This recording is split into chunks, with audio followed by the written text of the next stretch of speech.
Cold frame is almost a necessity if you're going to have a garden. This has got to be one of the simplest cold frames that I've ever seen. There's no hinges, everything just kind of folds down. The necessity is you've got to have a thermometer in here. You close this. At night, if the temperature drops, this is going to protect the plants.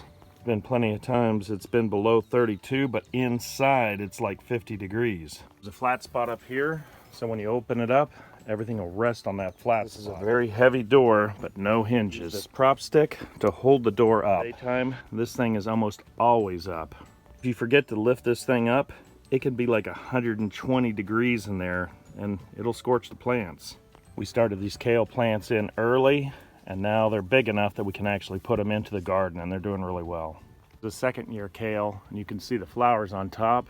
It takes the second year for kale to go to seed. We started these geraniums in the box and then put them into the garden. When the plants come out of the cold frame, they're nice and healthy, and they're not spindly. Not all plants are suitable for a cold frame. These beans, as soon as the soil heats up, that's when you want to put these in the ground. Like Bibb lettuce, you can get that going really early. Kale, you can get that going really early. Tomatoes, things like that.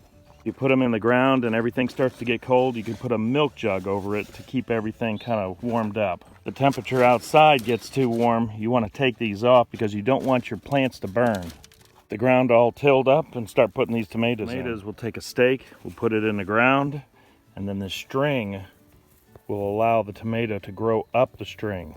We'll tie the string from something above. Without a cold frame, it's hard to get plants to look this nice. Cold frame can be real helpful.